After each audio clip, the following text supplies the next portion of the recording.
ఉగాది పండుగ తెలుగు వారికి చాలా పర్వదినం అని కూడా చెప్పొచ్చు. నమస్కారం శర్మ గారు. నమస్కారం అండి సువర్ణ గారు. యుగమునకు ఆది యుగాది అంటే ఈ రోజు నుంచి మన చతుర్ముఖ బ్రహ్మ గారు ఈ యొక్క సృష్టిని ప్రారంభించారు. ఫస్ట్ ఉగాది పచ్చడి తిన్న తరువాతే రోజు జరిగితే ఆ సంవత్సరం అంతా బాగుంటుంది అని పెద్దవాళ్ళు చెప్తూ ఉంటారు. మన పండగలన్నీ కూడా పాటించినటువంటి వారికి కొన్ని లాభాలు కలుగుతాయి.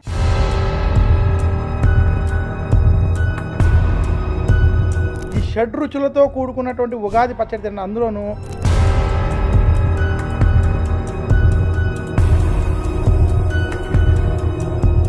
కొత్త సంవత్సరంలో ఏ రాశుల వారికి బాగాలేదని తెలుసుకోవాలని అందరికీ ఉంటుంటుంది. ఏ రాశుల వారికి బాగుందంటారు? మనకు ఉన్నటువంటి 12 రాశుల్లో అద్భుతంగా ఉన్నటువంటి రాశులు అంటే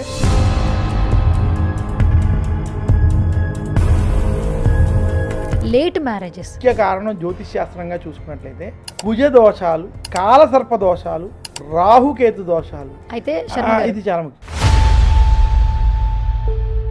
రాజకీయ పరంగా చూస్తే కేసీఆర్ గారి గురించి చెప్పడం జరిగింది. కేసీఆర్ గారి జాతకానికి వచ్చేటప్పటికి రాజకీయ పరంగా ఆయనకి అస్సలు పరిస్థితి బాగోలేదు, ఆరోగ్య పరిస్థితి కూడా బాగోలేదని మన. హాయ్ హలో నమస్తే, welcome to Suman TV. Ugadi పండుగ ప్రతి ఒక్కరికి చాలా స్పెషల్. సంవత్సరాది అని మాట్లాడుకుంటూ ఉంటాం. తెలుగు వారికి చాలా పర్వదినం అని కూడా చెప్పొచ్చు. రైట్ నో నాతో పాటు ఉగాది గురించి బోల్డని విశేషాలు తెలియచేయడానికి ప్రముఖ ఆధ్యాత్మికవేత్త, పంచాంగకర్త శ్రీ బ్రహ్మశ్రీ చిలకమర్తి ప్రభాకర్ చక్రవర్తి శర్మ గారు రైట్ నో నాతో పాటు ఉన్నారు. ఆయనతో మాట్లాడదాం, బోల్డని విశేషాలు ఆయన మాటలు అడిగి తెలిసేసుకుందాం. నమస్కారం శర్మ గారు. నమస్కారం అండి సువర్ణ గారు. ముందుగా మీకు ఉగాది శుభాకాంక్షలు. మీకు సుమన్ టీవీ ప్రేక్షకులందరికీ శ్రీ విశ్వావసు నామ సంవత్సర ఉగాది శుభాకాంక్షలు. అసలు ఈ కార్యక్రమంలో మొట్టమొదటి మీరు ఎత్తుకోవడమే ఉగాది అంటే ఏంటి, ఉగాది విశేషం ఏంటి అని కూడా అడిగారు. చాలామందికి అసలు ఉగాది ఎంతటి ముఖ్యమైన పండుగో తెలియని కొన్ని విషయాలు మనం మీ ద్వారా అందజేసే ప్రయత్నం చేద్దాం. చూడండి, మనకి అసలు ఉగాది అనేది ప్రతి ఒక్కరికి తెలిసిన ఏంటంటే ఉగా అంటే నక్షత్రము అని, ఉగాది అంటే నక్షత్ర గమనము ప్రారంభమైందని. ఇదే కాకుండా యుగమునకు ఆది యుగాది, ఈ యుగాది వాడుకగా ఉగాది కూడా అయింది. అంటే ఈ రోజు నుంచి మన చతుర్ముఖ బ్రహ్మ గారు ఈ యొక్క సృష్టిని ప్రారంభించారు. కలియుగం ఈ రోజు నుంచే ప్రారంభమైంది. చైత్రమాస శుక్లపక్ష పాడ్యమి నుండి ఉగాది అని మనకు చెప్పారు. అయితే ఉగాది రోజు మనం అసలు ఏమి చేయాలి అనేటువంటి విషయాలు మనం చూస్తే, ఉగాది రోజు అసలు ఇది మొట్టమొదటి రోజు కాబట్టి నువ్వుల నూనె రాసుకుని తైలాభ్యంగన స్నానం చేయాలి, చాలా ముఖ్యమైనది. ధ్వజారోహణం వంటివి చేయాలి. అంటే ఇంటి వద్ద మనం ఆంజనేయ స్వామి ఉన్నటువంటి జెండాని మనం పెట్టుకోవడం. దీంతోపాటు నింబ కుసుమ భక్షణం అంటే ఈరోజు ఉదయమే సూర్యోదయానికి పూర్వమే లేచి తలస్నానం వంటివి ఆచరించి కొత్త బట్టలు కట్టుకుని ఇంటి ఇలవేల్పుని పూజించి, అలాగే ఇంటికి మామిడి తోరణాల వంటి వాటితో అలంకరించుకుని ఇంటి ఇలవేల్పుని పూజించి, ఈ ముఖ్యంగా ఏంటంటే ఉగాది పచ్చడిని భగవంతుడికి నివేదన చేసి అది అందరూ స్వీకరించి ఈరోజు పంచాంగ శ్రవణం చేయాలి. ఉగాది రోజు పంచాంగ శ్రవణం అసలు ఎందుకు చేయాలి అంటే, మనకి ఇంటిలో అసలు మన పెద్దలు ఎంత దూరం ఆలోచించారంటే, మనం ఏ పని చేసినా దానికి ఒక ప్రణాళిక ఉండాలి. అంటే ప్లానింగ్. ఒక ఉద్యోగం చేస్తున్నా, వ్యాపారం చేస్తున్నా, ఇంటిలో మనం ఖర్చులు పెట్టేటప్పుడైనా, ఏ విషయాలైనా ఎవరి దగ్గర అయితే ప్రణాళిక ప్లానింగ్ ఉంటుందో వాళ్ళు సక్సెస్ అవుతారు. అటువంటి మన పెద్దలు ఈ సంవత్సరం మొత్తం మనం ఎలా ప్లాన్ చేసుకోవాలో చెప్పినటువంటిది ఉగాది పంచాంగ శ్రవణం. దానికి ఉదాహరణ చెప్పాలంటే, ఇంటిలో 10 మంది ఉన్నా, ఒక 4 ఉన్నా, అందరికీ ఒక రకమైనటువంటి గ్రహస్థితి ఉండదు. కొంతమందికి ఈ సంవత్సరం బాగుంటుంది, కొంతమందికి బాగుండదు. బాగున్నవారు బాగోలేని వారిని జాగ్రత్తగా చూసుకోవడం, బాగోలేని వారు బాగున్న వారిని అనుసరించి వారి సలహాలతో ముందుకెళ్ళడం, ఇటువంటివన్నీ ఆచరించడమే ఈ పంచాంగ శ్రవణంలో ఒక భాగం. అదే కాకుండా మనం ఈ దేశం ఎలా ఉండబోతోంది, ఈ రాష్ట్రాలు ఎలా ఉండబోతున్నాయి, ఈ సంవత్సరం ఏ పంటలు బాగా పండుతాయి, నవనాయక ఫలితాలు మనం ఎందుకు తెలుసుకుంటాం, ఏ పంటలు బాగా పండుతాయి, వాతావరణం ఎలా ఉండబోతోంది, ఈ సంవత్సరం ఎలాంటి పంటలు బాగా పండుతాయి, ఏమి దానం చేసుకోవాలి, ఇలాంటి అనేక విషయాలు ఈ ఉగాది పంచాంగ శ్రవణంలో చెప్పడం జరుగుతుంది. ఇవన్నీ విన్నవారు ఈ సంవత్సరం ఎలా ఉంటుందో ముందే తెలుసుకోవడం వల్ల వారు దానికి సిద్ధమై వారి జీవితాన్ని ప్లాన్ చేసుకుని ముందుకు వెళ్ళి విజయాన్ని పొందుతారు. ఓహో, ఈ సంవత్సరం నాకు బాగోలేదు, జాగ్రత్తగా ఉండాలి. ఈ సంవత్సరం నాకు బాగుంది, ఏ మంచి పనులైనా ఈ సంవత్సరం నేను చేసేసుకోవాలి, నాకు మంచి ఫలితాలు, ఈ రకంగా దృక్పథంతో పాజిటివ్గా వెళ్ళేటువంటి స్థితి పంచాంగ శ్రవణాల ద్వారా కలుగుతాయి. అందువల్ల మొట్టమొదటి ప్రశ్నే మీరు ఉగాది గురించి అడగడం చాలా మంచి ప్రశ్న అడిగారు. ఓకే. సో శర్మ గారు, మీరు ప్రతి సంవత్సరం పంచాంగ శ్రవణం గురించి చెప్తుంటారు, ఉగాది పండుగ యొక్క విశిష్టత గురించి తెలియచేస్తూ ఉంటారు. కానీ నవ్వే డేస్ ఏంటంటే చాలామంది కూడా పండగ వచ్చిన తర్వాత ఇంట్లో వాళ్ళు పండగ చేస్తారు, మనం స్నానం చేసి లేచి కూర్చుంటే చాలు, ఉగాది పచ్చడి తినేస్తే పండగ అయిపోయింది అంటుంటారు. కానీ వాళ్ళే ఇంటిలో ఎవరైతే ఉన్నారో వాళ్ళే ముందు లేచి ఈ పండగకి సంబంధించిన అన్ని కార్యక్రమాలు చేయడం వల్ల వచ్చే లాభాలేంటి, ఇంకొకటి పర్టిక్యులర్గా ఉగాది రోజున ఫస్ట్ ఉగాది పచ్చడి తిన్న తర్వాతే రోజు జరిగితే ఆ సంవత్సరం అంతా బాగుంటుంది అని పెద్దవాళ్ళు చెప్తూ ఉంటారు. దీన్ని ఎంతవరకు నమ్మచ్చు, మీరేం చెప్తారు? చూడండి, మన పండగలన్నీ కూడా చాలా నియమాలతో ఎందుకు ఉండడానికి కారణం ఏంటంటే ఈ ఆచార వ్యవహారాలు పాటించినటువంటి వారికి కొన్ని లాభాలు కలుగుతాయి. ఒకటి ఆరోగ్యం. మన పండగల్లో చేసే ప్రతి పనికి, ఇప్పుడు చైత్ర మాసంలో ఉగాది ప్రారంభమయ్యేటప్పటికీ ఈ 6 రుచులు కలిగినటువంటి ఈ ఉగాది పచ్చడిని స్వీకరించడం వల్ల వాత దోషాలు వంటి దోషాలు తొలుగుతాయని మనకి ముఖ్యంగా ఆయుర్వేదం వంటి గ్రంథాలు తెలియజేస్తున్నాయి. ఈ 6 రుచులతో కూడుకున్నటువంటి ఉగాది పచ్చడి తిన్న అందులోనూ వేప పువ్వు అది ఉంటుంది. దానివల్ల క్రిమి కీటకాలు కడుపులో ఉన్నటువంటివి తొలగిపోతాయంటారు. అంటే ఆరోగ్యపరంగా మంచి జరుగుతాయి. తర్వాత పండగల సమయంలో కనుక ఇలాంటి ఆచార వ్యవహారాలు చేయడం చేత 10 మంది కలుసుకోవడం చేత కుటుంబంలో బంధాలు బాంధవ్యాలు అనేటువంటివి ఇదవుతాయి. ఇదే కాకుండా భగవంతుని అనుగ్రహం పొందడానికి ఇవి చాలా ముఖ్యం. మనం ఏ పండగ తీసుకున్నా ఆ పండగలో ఒక పూజో వ్రతమో ఒక విధానమో ఉంటాయి. ఆ యొక్క పూజో వ్రతమో విధానాన్ని మనం పాటించడం వల్ల శరీరము, ఆత్మ, మనసు ఇవన్నీ కూడా ప్రశాంతతను పొంది భగవత్ తత్వం వైపు వెళ్ళి భగవత్ తత్వం ద్వారా జ్ఞానము ద్వారా మోక్షము పొందుతాడనేటువంటిది ఇటువంటి విషయాలు మనకి పెద్దలు అందజేశారు. ఓకే. సో ఉగాది పండుగ రోజున ప్రధానంగా చేయవలసిన పనులేంటి, ఉగాది పండుగ రోజున చేస్తున్నటువంటి పనులకు సంబంధించి మన జీవితంలో జరిగే మార్పులేంటి? ఉగాది పండుగ రోజు ప్రధానంగా చేయాల్సినటువంటి పండుగలు ఇందాక మనం చెప్పుకున్నాం, అయినా కూడా అందులో ముఖ్యమని మనం చెప్తాం. అయితే మనకి చైత్ర మాసంలో మొట్టమొదటి రోజు ఉగాది. ఈ ఉగాది రోజు ఏదైనా ఏ పని ప్రారంభించినా అది విజయం పొందుతుందని శాస్త్రం. మనకి జ్యోతిష్ శాస్త్రంలో 3.5 ముఖ్య ముహూర్తాలను ఉన్నాయి.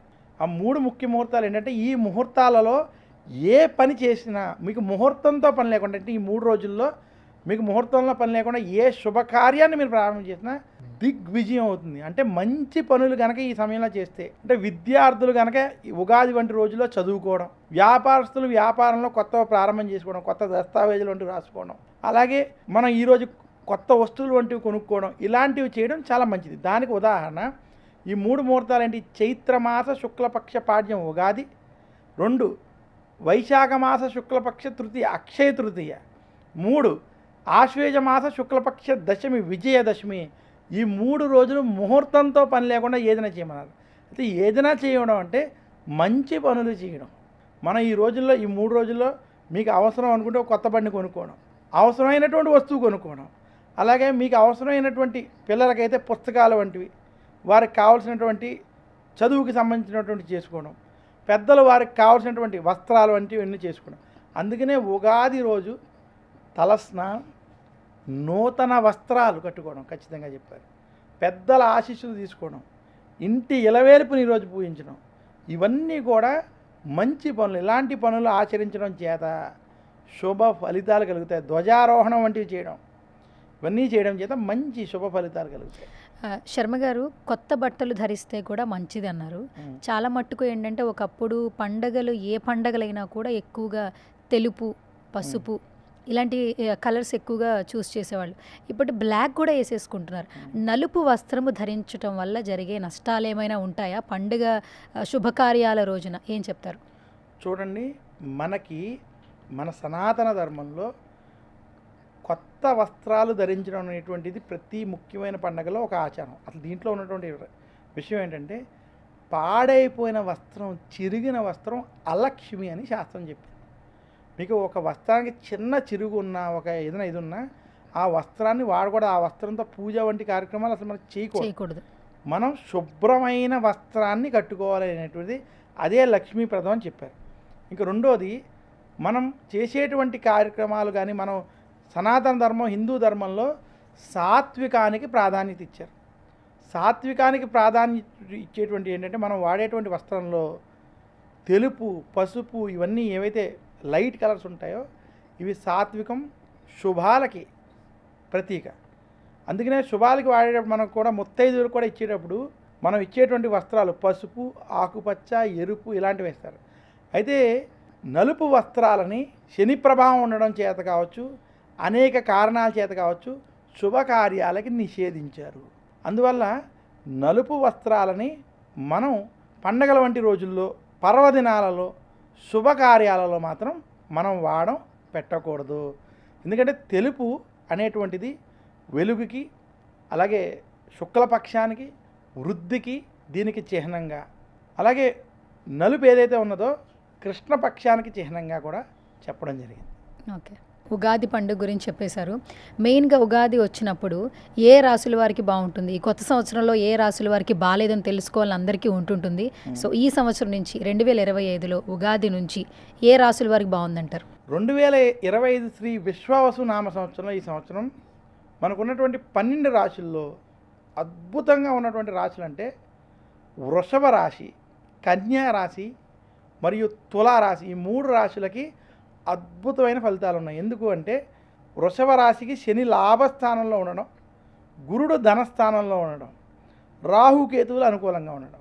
ఇంకా కన్యా రాశికి కూడా శని కలత్ర స్థానంలో ఉండడం, గురుడు దశమంలో అనుకూలంగా ఉండడం, రాహుకేతువులు బలంగా ఉండడం. ఇంకా తులారాశికి ఈ సంవత్సరం భాగ్యంలో గురుడు అనుకూలంగా ఉండడం, అలాగే వారికి శత్రుస్థానం 6వ స్థానంలో శని అనుకూలంగా ఉండడం. ఇవన్నీ కూడా ఈ 3 రాశులకి ఈ సంవత్సరం అద్భుతమైన ఫలితాలు ఉన్నాయి. వీరు ఏ పని ప్రయత్నం చేసినా ఆ పనులు సఫలీకృతం అవడం, ఉద్యోగస్తులకి ప్రమోషన్లు వంటివి, గుర్తింపులు వంటివి కలగడం, వ్యాపారస్తులకి ఈ 3 రాశులకి అనుకూలంగా ఉండడం, విద్యార్థులకి అనుకూలమైన ఫలితాలు రావడం. ఈ రకంగా ఈ రాశి వారికి, ఈ 3 రాశుల వారికి ఈ సంవత్సరం మంచి ఫలితాలు స్పష్టంగా కనపడుతున్నాయి. ఓకే, మరి ఏ రాశుల వారికి కొంచెం ఫలితాలు తక్కువగా ఉన్నాయంటారు? కొంచెం మధ్యస్థంగా ఉన్న రాశులు మనం చూసుకున్నట్లయితే ముందు ఏ రాశుల వారికి మధ్యస్థంగా ఉన్నాయని చెప్పుకునే ముందు అసలు ఏ రాశుల వారికి అస్సలు బాగాలేదు చూసుకుంటే ఈ సంవత్సరం మేషరాశికి, సింహరాశి, మేషరాశికి, కర్కాటక రాశికి, సింహరాశికి, ధనురాశికి, మకర రాశికి వీరికి బాగులేదు. ఇందులో కూడా మేషం, కర్కాటకం, సింహం ఈ 3 అస్సలు బాగోలేనటువంటి స్థితి ఉంది. ఎందుకు అంటే మేషరాశికి ఏలినాటి శని ప్రారంభమైంది. ఇదే కాకుండా మేషరాశికి సంవత్సరం గురుబలం లేకపోవడం, తృతీయంలో బృహస్పతి సంచరించడం, రాహుకేతువులు కొంచెం అనుకూలంగా ఉన్నప్పటికీ గురుబలం లేకపోవడం, ఏలినాటి శని ప్రభావం చేత వీరికి అప్పులు పెరగడం, అప్పుల బాధలు పెరగడం, అనుకోని సమస్యలు, ఇబ్బందులు, ఉద్యోగంలో సమస్యలు, మార్పులు వంటివి కొంత ఇబ్బంది పెట్టేటువంటి స్థితి ఉంది. మేషరాశి వారు మాత్రం ఈ సంవత్సరం ఖచ్చితమైన జాగ్రత్తలు, వీరు చేసే ప్రతి పనిలో జాగ్రత్తగా వ్యవహరించాలి. ఇంకా మేషం తర్వాత మనకి కర్కాటక రాశికి అష్టమ శని వదిలిపోయింది, పూర్తయిపోయింది. అయినా కూడా కర్కాటక రాశికి ఏంటంటే వాక్ స్థానంలో కేతు, అష్టమ రాహు. అలాగే కర్కాటక రాశి వారికి గురుబలం, వ్యయ స్థానంలో గురుబలం లేకపోవడం చేత అనుకోని ఖర్చులు, అక్కర్లేని ఖర్చులు. అలాగే కర్కాటక రాశి వారికి వాక్ స్థానంలో కేతు ప్రభావం చేత ఎదుటి వారితో మాట్లాడేటప్పుడు అనుకోని గొడవలు, రాజకీయ సమస్యలు కూడా కర్కాటక రాశి వారికి ఇబ్బందిగా ఉంది. సో కర్కాటక రాశి వారికి కూడా ఈ సంవత్సరం అంత అనుకూలంగా లేదు. ఇంకా సింహరాశికి వచ్చేటప్పటికి సింహరాశికి జన్మ కేతు, కళత్ర రాహు. సింహరాశి వారికి అష్టమ శని ప్రభావం. ఈ 2 కూడా సింహరాశి వారికి ఇబ్బంది పెడుతున్నాయి. సింహరాశి వారి హెల్త్ చాలా జాగ్రత్తగా చూసుకోవాలి. ఆరోగ్య సమస్యలు, కుటుంబ సమస్యలు సింహరాశి వారికి ఈ సంవత్సరం వేధిస్తున్నాయి. ఇంకా ధనురాశికి అర్ధాష్టమ శని ప్రభావం ఉండడం చేత ధనురాశి వారికి కూడా రాజకీయ ఒత్తిళ్ళు, గొడవలకి దూరంగా ఉండాలి. రాజకీయ ఇబ్బందులు మాత్రం ధనురాశి వారిని ఇబ్బంది పెట్టబోతున్నాయి. మకర రాశికి చాలామంది మకర రాశి వారు మాకు ఈ సంవత్సరం నుంచి ఏలినాటి శని వదిలిపోయింది, మాకు బాగుంటుంది అనేటువంటి అపోహలో కొంతమంది ఉంటారు. మకర రాశికి కూడా ఈ సంవత్సరం కొంచెం ఇబ్బందిగా ఉంది. ఎందుకు అంటే మకర రాశి వారికి వాక్ స్థానంలో రాహు, అష్టమ కేతు. మకర రాశి వారికి శత్రు స్థానంలో బృహస్పతి ఉన్నాడు. మకర రాశి వారికి శత్రువుల వల్ల భయం, ఇబ్బందులు. అలాగే మకర రాశి వారికి ఎవరితో గొడవ పడకూడదు, ఈ సంవత్సరం మౌనంగా ఉండాలి, మాట అదుపులో పెట్టుకోవాలి మకర రాశి వారు. అందువల్ల ఈ రాశులకి అంత అనుకూలంగా లేదు. చాలామంది అనుకోవచ్చు మరి మీన రాశులు ఏలినాటి శనిలో ఉన్నారు, వాళ్ళ పరిస్థితి ఏంటి అని. కుంభరాశి కానీ మీనరాశి కానీ, ఇదే కాకుండా మిథున రాశి కానీ, ఇటువంటి రాశుల వారు ఎవరైతే ఉన్నారో వీళ్ళకి ఈ సంవత్సరం మధ్యస్థ ఫలితాలు ఉన్నాయి. ఎందుకు మధ్యస్థ ఫలితాలు ఉన్నాయంటే కుంభరాశి మీనరాశి ఏలినాటి శని ఉన్నప్పటికీ వీరికి గురుబలం ఉండడం. కుంభరాశికి పంచమంలో గురుడు అనుకూలంగా ఉన్నాడు, మీనరాశికి చతుర్థంలో గురుడు అనుకూలంగా ఉన్నాడు. అయితే కుంభరాశికి జన్మ రాహుకేతు వల్ల కుటుంబ సమస్యలు వేధిస్తాయి, ఇంట్లో టెన్షన్లు ఎక్కువైపోతాయి, ఇంట్లో ఎవరో ఒకరు ఆరోగ్య సమస్యలు, ఇంటి పోరు కొంచెం ఎక్కువగా ఉంటుంది. వివాహం అయితే భార్యాభర్తల మధ్య సమస్యలు అధికంగా ఉంటాయి కుంభరాశికి. ఇది పక్కన పెడితే మిగతా బయటంతా కూడా అయితే కుంభరాశికి గత కొంతకాలంగా ఏవైతే అప్పుల బాధలు ఉన్నాయో కొంత అందులో బయటకు వచ్చేస్తాయి. మీనరాశి కూడా ఏలినాటి శని ఉన్నాయి, ఈ సంవత్సరం కొంత కలిసి వస్తుంది. అందువల్ల ఈ రెండు రాశులు ఇంకా మిథున రాశి వంటి మిగిలిన రాశులు ఏవైతే ఉన్నాయో వాటికి మధ్యస్థ ఫలితాలు ఉన్నాయి. ముఖ్యంగా మేషం, కర్కాటకం, సింహం, ధనస్సు, మకర రాశులకి అంత అనుకూలంగా లేదు. వృషభం, కన్యా, తులారాశులకి ఈ సంవత్సరం బాగా కలిసి వస్తుంది. ఓకే. ఇంకొకటి ఏంటంటే ఉగాది విశిష్టత గురించి చాలా చక్కగా చెప్పారు. రాశులు పక్కన పెడితే జాతకాలు, ఈ మధ్య కాలంలో జాతకాలు అనేది అందరూ కూడా నమ్ముతున్నారు. ఎందుకంటే ఒకప్పుడు ఎంత బాగా ఆ ప్రాముఖ్యత ఇంపార్టెన్స్ ఉండేదో ఇప్పటికీ అంత ప్రాముఖ్యత ఇంపార్టెన్స్ వచ్చేసింది. Because of marriages, late marriages. అంటే చాలామందికి 30 దాటితేనే పెళ్ళిళ్ళు అవుతున్నాయి. బిఫోర్ 30కి అసలు ఎవరికి పెళ్ళిళ్ళు అవ్వట్లేదు. అప్పటికి ఇప్పటికీ పెళ్ళిళ్ళ విషయంలో చాలా మార్పులు జరిగాయి. ఎందుకంటారు అసలు? చూడండి, ఈ మధ్యకాలంలో 30 లోపు పెళ్లి చేసుకున్న వారు ఉన్నారు. అయితే లేటు మ్యారేజెస్కి ముఖ్య కారణం జ్యోతిష్ శాస్త్రంగా చూసుకున్నట్లయితే దానికి ముఖ్యమైన కారణం ఈ 3 గ్రహాలను మనం పరిశీలనగా తీసుకోవచ్చు. కుజ దోషాలు, కాలసర్ప దోషాలు, రాహుకేతు దోషాలు. ఈ 3 దోషాలు లేటు మ్యారేజ్కి ఎక్కువ ఇబ్బంది పెట్టేటువంటి స్థితి ఉంటాయి. ఏ వ్యక్తికైనా తన జాతకంలో కుజదోషం ఉన్నా, కాలసర్పదోషం ఉన్నా, రాహుకేతు దోషాలు ఉంటే వారికి వివాహపరంగా సమస్యలు ఉంటాయి. అయితే మీరు లేట్ మ్యారేజ్ అన్నారు. చాలా విషయాల్లో జ్యోతిష్ శాస్త్రం లేటు మ్యారేజ్ మంచిదని చెప్పింది. అంటే అందరినీ లేట్ మ్యారేజ్ చేసుకోమని కాదు, ఈ దోషాలు ఉన్న వాళ్ళకి మాత్రం చెప్తున్నాను. ఈ దోషాలు ఉన్నవారు కనుక త్వరగా పెళ్లి చేసుకుంటే వారికి 2-3 వివాహాలు అయ్యేటువంటి పరిస్థితులు కూడా ఏర్పడవచ్చు. లేదా వివాహంలో సమస్యలుగా ఉండి కొంచెం దూరంగా ఉండడం, సంతాన సమస్యలు ఉండడం, ఇలాంటివి కలగచ్చు. అయితే ఇవి కూడా వారి జాతకాలను బట్టి చెప్పాలి. మనం ఇవన్నీ కూడా జాతకం చూడకుండా మాత్రం మాట్లాడకూడదు. కానీ ఎక్కువ శాతం మనం ఎక్కువ చూసేటువంటి జాతకాల్లో ఈ ప్రభావాలు ఉంటాయి. అయితే ఈ దోషాలు ఉన్నవారు కనుక కొంచెం 28 సంవత్సరాల తర్వాత ఆలస్యంగా వివాహం చేసుకుంటే కొంత ఆ దోషం తగ్గుతుందని, దీన్ని కొంచెం మనం సైంటిఫిక్గా కూడా తీసుకున్నట్లయితే ఈ దోషాలు ఉన్నటువంటి వారికి ఆవేశం కంట్రోల్లో ఉండదు, మెచ్యూరిటీ తక్కువగా ఉంటుంది. ఏజ్ పెరిగే కొద్దీ వారికి ఆ యొక్క మెచ్యూరిటీ లెవెల్స్ కొంచెం ఆవేశం తగ్గడం, కొంచెం అర్థం చేసుకునేటువంటి స్థితి ఏర్పడవచ్చు అనేటువంటి కూడా శాస్త్రపరంగా చెప్పడం జరిగింది. అందువల్ల కొంచెం ఆలస్య వివాహాలు ఈ దోషంలో పనికి రావచ్చు. కానీ వివాహం అనేది త్వరగా చేసుకుంటేనే మంచిది. ఎందుకంటే 23 సంవత్సరాల నుంచి 27 సంవత్సరాల లోపు కనుక వివాహం చేసుకున్నట్లయితే అది సరైన వివాహం. వాళ్ళకి త్వరగా సంతానం కలిగినట్లయితే ఆ సంతానంతో కూడా వాళ్ళు ఆనందంగా వైవాహిక జీవితంలో లైఫ్ని కొనసాగించేటువంటి స్థితి మాత్రం ఉందని శాస్త్రసమ్మతంగా ఒప్పుకోవడం జరిగింది. ఓకే. మళ్ళీ ఇంకొకటి వింటూ ఉన్నాను శర్మ గారు, ఈ మధ్య కాలంలో చాలామందికి సంతానం కలగటం లేదు. అంటే ఒకప్పుడు చాలా న్యాచురల్గా ఉండేటటువంటి సంతానం అనేది ఇప్పటికీ చాలా రేర్. ఒక 70% చూసుకుంటే పిల్లలు కలగట్లేదని హాస్పిటల్ చుట్టూ తిరుగుతున్న సందర్భాలు మనం చూస్తున్నాం. మెయిన్గా ఈ మధ్య కాలంలో ఇలాంటి సమస్యలు ఎక్కువ వింటూ ఉన్నాం కదా. సంతానం లేకపోవడానికి ఏమైనా మన జాతకంలో దోషాలు బట్టి ఏమైనా ఉంటాయా, లేదంటే మన పూర్వ తరాల నుంచి ఏమైనా వాడి దోషాలు మనల్ని వెంటాడతాయి అంటారు? ఏం చెప్తారు? ఇది చక్కటి ప్రశ్న. అయితే నేటి ఆధునిక తరంలో సంతానం కలగకపోవడానికి అనేక కారణాలు ఉన్నాయి.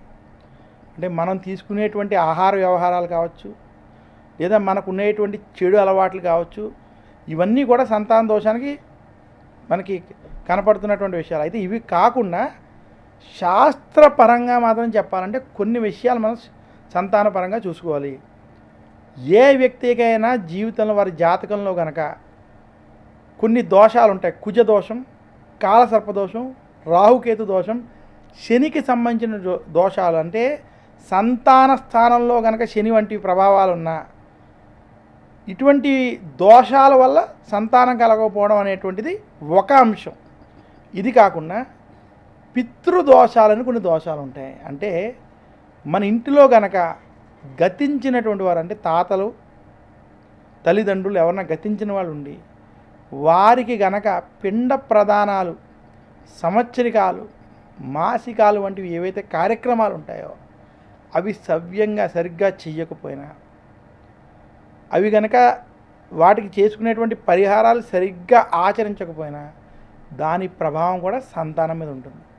ఇదే కాకుండా కొంతమందికి ఇంటి ఇలవేల్పు ఉంటాయి. అంటే కొంతమందికి నాగప్రతిష్ఠలు చేసిన వాళ్ళు, సుబ్రహ్మణ్య ఆరాధన చేసేవారు, అమ్మవారిని పూజించేటువంటి వారు ఉంటారు. నాగదోషాలు, కాలసర్ప దోషాలు వంటి దోషాలతో ఉండి ఆ ఇంటి ఇలవేల్పుని కొన్ని తరాలు పూజించి ప్రస్తుత తరంలో వారు అటువంటి ఆచార వ్యవహారాలు ఆచరించకుండా ఉండేటువంటి వాళ్ళు ఎవరైనా ఉంటే వాటి ప్రభావం కూడా కొంత ఉంటాయి. అయితే ఏవి ఉన్నాయనేటువంటిది వారి వారి జాతకాన్ని, వారి ఇంటిలో ఉన్నటువంటి పరిస్థితుల్ని చూసి గనక వారు అవి ఆచరించుకుంటే కొంచెం ఆ దోషాల నుంచి బయటికి రావచ్చు. ఇది మనం శాస్త్రపరంగా మాట్లాడితే ఇవి కొన్ని కారణాలు మాత్రం ఖచ్చితంగా ఉంటాయని మాత్రం చెప్పగలను. ఓకే. జాతకం చూపించుకోవాలి అనుకున్నప్పుడు చాలామందికి ఒక మాట ఎక్కువగా వినిపిస్తూ ఉంటుంది. కుజదోషం అని చెప్తారు ఆడపిల్లలకి. తర్వాత ఏలినాటి శని అనేది చెప్తూ ఉంటారు. నిజంగా ఏలినాటి శని అనేది ఒక వ్యక్తిగత జీవితంలో చాలా ప్రభావం చూపిస్తుంది అంటారా? 7 ఏళ్ల వరకు ఆ ప్రభావం ఉంటుందని అంటారు. అది ఎంతవరకు నమ్మచ్చు? చూడండి, జాతకంలో కుజదోషం అనేది కేవలం ఆడపిల్లలు కాదు, అది అందరికీ వర్తిస్తుంది. దానికి ఆడవాళ్ళైనా మగవాళ్ళైనా అందరికీ ఆ దోషాలు ఒకే రకంగా ఉంటాయి. అయితే ఇప్పుడు ఇందాక మీరు అన్నారు ఏలినాటి శని అని. ఏలినాటి శని అనేటువంటిది మనకి రాశుల యొక్క గోచార గ్రహస్థితిని బట్టి వస్తుంది. అంటే శని ఒక రాశి నుండి మరొక రాశికి 2.5 సంవత్సరాలకి మారుతాడు. జ్యోతిష్ శాస్త్ర ప్రకారం కనుక శని 12, 1, 2 స్థానాలు అంటే మన రాశికి వ్యయస్థానం, జన్మస్థానం, ద్వితీయ స్థానంలో ఉంటే దాన్ని ఏలినాటి శని అంటారు. ఉదాహరణకి ఇప్పుడు శని ఈరోజు కుంభరాశిలో ఉన్నాడు, ఒక నెల రోజుల తర్వాత మీనరాశిలోకి వెళ్తాడు. అంటే శని కనుక మీనరాశిలో ఉంటే కుంభరాశికి ఆఖరి 2.5 సంవత్సరాలు ఏలినాటి శని, మీనరాశికి జన్మ ఏలినాటి శని, అలాగే మేషరాశికి ఏలినాటి శని యొక్క ప్రారంభ సమయం. అంటే ఈ 3 రాశులు ఒకదాని పక్కన ఉండడం చేత 2.5 కలిపి ఈ 7.5 సంవత్సరాలని ఏలినాటి శని అని చెప్పడం జరిగింది. అందువల్ల ఈ ఏలినాటి శనిలో ఎలా ఉంటుందంటే, ఈ ఏలినాటి శనిలో మానవుడికి కొంత ఇబ్బందికరమైనటువంటి వాతావరణం ఉంటుంది. అయినప్పటికీ వారి జాతకాల బలాన్ని బట్టి ఆ ప్రభావం ఉంటుంది. ఏలినాటి శనిలో ముఖ్యమంత్రులు అయిన వాళ్ళు ఉన్నారు, ఏలినాటి శనిలో సూపర్ స్టార్లు అయిన వాళ్ళు ఉన్నారు, ఏలినాటి శనిలో పైనుంచి కిందకి పడిపోయిన వాళ్ళు ఉన్నారు, ఏలినాటి శనిలో జైలు పాలైన వాళ్ళు ఉన్నారు, ఏలినాటి శనిలో అప్పుల పాలైన, అంటే ఏలినాటి శనిలో అన్ని రకాలు ఉన్నవాళ్ళు ఉన్నారు. ఏలినాటి శనిలో ఇబ్బంది పడి తిరిగి పుంజుకుని మంచి స్థానానికి వచ్చినటువంటి వాళ్ళు ఉన్నారు. ఏలినాటి శని చెడు ఎంత చేస్తుందో మంచి కూడా అంతే చేస్తుంది. అయితే ఇవన్నీ కూడా జాతక ప్రభావం, అలాగే గోచారంలో ఉన్నటువంటి మిగతా గ్రహాలు, గురుగ్రహం వంటి బలాలు ఎక్కడున్నాయి గోచారంలో, అలాగే మన జాతకంలో ఉన్నటువంటి బలాలు, వీటిలన్నింటి మీద ఏలినాటి శని యొక్క ప్రభావం ఆధారపడుతుంది. ఎవరికైనా జాతకంలో శని బలంగా ఉండి వారి గోచారంలో కనుక గురుడు కూడా మంచి స్థానాల్లో సంచరిస్తూ ఉంటే ఏలినాటి శని వాళ్ళకి ఉపయోగపడినంత వాళ్ళకి ఇచ్చినటువంటి అభివృద్ధి మరొకటి ఇవ్వదు. ఓకే.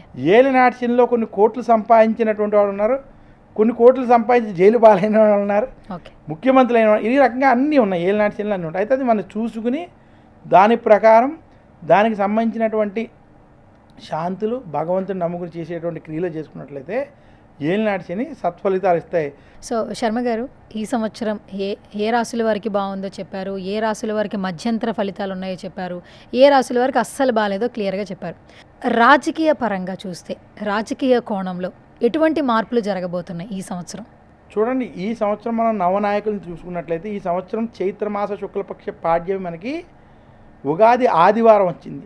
ఆదివారం అంటే ఆదివారానికి అధిపతి సూర్యుడు రవి, అందువల్ల నవనాయకుల్లో రాజు రవి అయ్యాడు.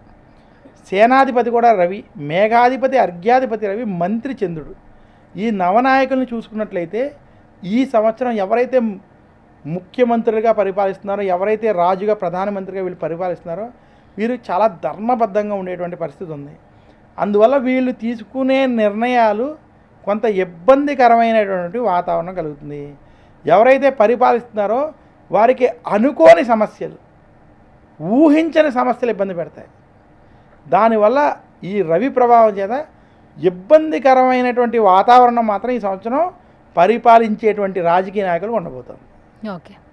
ఇంకొకటి ఏంటంటే గతంలో మీరు కేసీఆర్ గారి గురించి చెప్పడం జరిగింది. ఇప్పుడు రైట్ నౌ ఆయన జాతక రీత్యా ఎలాంటి ఫలితాలు మనం చూడొచ్చు అంటారు? ఏమైనా మార్పులు జరిగే అవకాశాలు ఉన్నాయంటారు?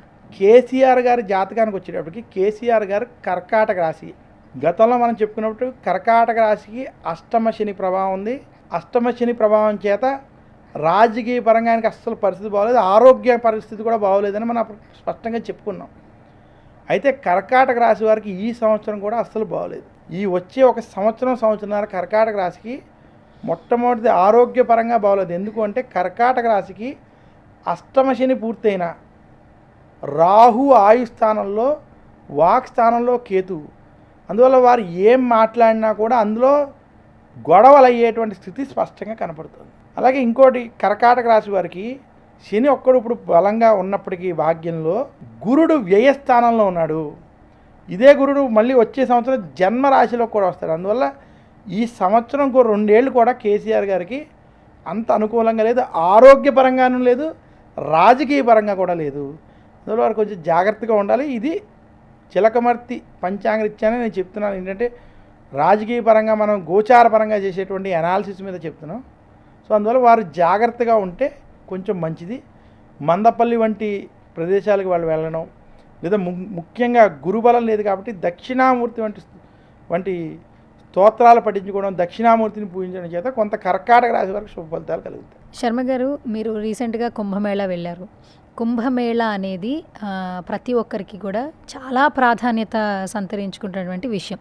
ఎంతోమంది అక్కడికి వెళ్ళలేని వారు కూడా ఒక్కసారి వెళితే మన జీవితంలో మార్పులు వస్తాయేమో అన్న నానుడి ఉండింది. ఇంకొకటి ఏంటంటే అక్కడి నుంచి వెళ్ళొచ్చిన తర్వాత అక్కడి నీటి గంగాజలం, అక్కడి గంగాజలం తీసుకొచ్చి చాలామందికి ఇక్కడ వెళ్ళని వాళ్ళకి ఇవ్వడం జరిగింది. అంటే ప్రసాదం ఎట్లా తెచ్చిస్తాము, ఆ గంగాజలం మనం మీద వేసుకున్న, స్నానం చేసేటప్పుడు ఆ వాటర్ని మనం యూజ్ చేసినా కూడా కొంచెం శుభ ఫలితాలు కలుగుతాయి అంటారు. సో కుంభమేళా గురించి, కుంభమేళాకు వెళ్ళిన వాళ్ళకి ఉండేటటువంటి ఫలితాలు కావచ్చు, లేదా అక్కడి నుంచి తెచ్చిన నదీ జలం గురించి ఏం చెప్తారు? చాలా చక్కటి ప్రశ్న అండి, అరుదైన ప్రశ్న, ఎవరు అడగని ప్రశ్న ఇది. మంచి ప్రశ్న అడిగారు సువర్ణ గారు. చూడండి, కుంభమేళా, అసలు మనం కుంభమేళా గురించి తెలుసుకోవాలంటే ముందు కుంభమేళా ఈసారి ప్రయాగ క్షేత్రంలో జరిగింది. ప్రయాగ క్షేత్రం ఏంటి? ప్రయాగలో గంగా, యమున మరియు సరస్వతి అంతర్వాహినిగా త్రివేణి సంగమం. మన భారతదేశం ఈ భూప్రపంచంలో ఉత్తమమైన నది ఏదైనా ఉంటే అది గంగ. గంగకి సాటి మరొకటి లేదు. గంగతో పాటు శ్రీకృష్ణుడు పుట్టినటువంటి బృందావనం నుంచి వచ్చేటువంటి యమునా నది ప్రయాగలో కలుస్తుంది. అంటే గంగా యమున సంగమం జరగడం, సరస్వతీదేవి అంతర్వాహినంగా ఉన్నటువంటి ఆ ప్రాంతంలో అసలు ఎప్పుడు స్నానం చేసినా, అక్కడి నుంచి త్రివేణి సంగమం నుంచి ఎప్పుడు గంగాజలం ఇంటికి తెచ్చుకుని దాంట్లో అది జల్లుకున్నా అది శుభ ఫలితం. అలాంటిది కుంభమేళా జరిగిన సమయంలో తెచ్చినటువంటి నీళ్లు జల్లుకోవడం చాలా మంచిది. దాంట్లో ఎలాంటి దోషం లేదు, అలా ఆచరించడంలో తప్పేం లేదు. పైగా అనేక సందర్భాల్లో మనం గంగాదేవిని స్మరించుకుని గంగే చమునే చేవ గోదావరి సరస్వతి నర్మదే సింధు కావేరి జలేష్మిని సన్నిధిం కూర అని చెప్పుకుని గంగాదేవిని స్మరించుకుని కనుక స్నానం చేస్తే గంగా స్నానం చేసిన ఫలితం వస్తుందని మనకు పురాణాల్లో అనేక సందర్భాల అనేక విషయాల్లో చెప్పడం జరిగింది. ఇదే కాకుండా ఇంకొకసారి ప్రేక్షకులు చెప్పేది, కుంభమేళా ఈసారి అయిపోయినా ఈ సంవత్సరం 2025లో అదే ప్రయాగ క్షేత్రం సరస్వతీ నది పుష్కరాలు వస్తాయి. మే 2025 చిలకమర్తి పంచాంగరీత్యా రాత్రి 8:40 బృహస్పతి మనకి వృషభ రాశి నుంచి మిథున రాశిలోకి మారడం చేత సరస్వతీ నదికి మే 15, 2025 నుంచి 26 మే 2025 వరకు ఈ 12 రోజులు సరస్వతీ నది పుష్కరాలు ఉన్నాయి. ఎవరైనా కుంభమేళాకి అసలు మేము వెళ్ళలేకపోయాం, మాకు టికెట్లు దొరకలేదు, లేదా మాకు ఆ జనంలో వెళ్ళలేక భయపడ్డాం అనుకునేటువంటి వారికి ఈ సరస్వతీ నది పుష్కరాలు ఒక అద్భుతమైన అవకాశం. కుంభమేళా జరిగిన ఈ సంవత్సరంలోనే సరస్వతీ నది పుష్కరాలు రావడం చేత ఈ 12 రోజుల్లో కనుక కనీసం తెలుగు రాష్ట్ర ప్రజలు కనుక ఆ ప్రయాగ క్షేత్రంలో కనుక పాల్గొని సరస్వతీ నది పుష్కర స్నానం ఆచరించినట్లయితే వారికి శుభ ఫలితాలు కలుగుతాయి. ధన్యవాదములు శర్మ గారు. సో మీ యొక్క విలువైన సమయాన్ని ప్రతిసారి సుమన్ టీవీతో పంచుకుంటూ ఉంటారు.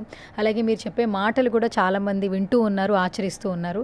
సో మరొక పండుగతో మరొకసారి కలుసుకుందామని తెలుసుకుంటూ ఫైనల్గా సుమన్ టీవీ గురించి ఏం చెప్పేస్తారు? సుమన్ టీవీ ప్రేక్షకులందరికీ శ్రీ విశ్వావసు నామ సంవత్సర ఉగాది శుభాకాంక్షలు తెలియజేస్తూ, సుమన్ టీవీ ప్రేక్షకులకి, సుమన్ టీవీ యాజమాన్యానికి కూడా నేను ఎప్పుడు ఢిల్లీ నుంచి ఇక్కడికి వచ్చిన మంచి కార్యక్రమాలు ఏదో ఒక ఆధ్యాత్మిక విషయాల మీద అడుగుతూ కొన్ని మంచి విషయాలు ప్రజలతో జనాలతో చెప్పుకునేటువంటి అవకాశం ఇచ్చేటువంటి సుమన్ టీవీ కూడా నా హృదయపూర్వక ధన్యవాదాలు తెలియజేస్తూ సెలవు తీసుకుంటున్నాను. నమస్కారం. మీ చిలకమర్తి ప్రభాకర్ చక్రవర్తి.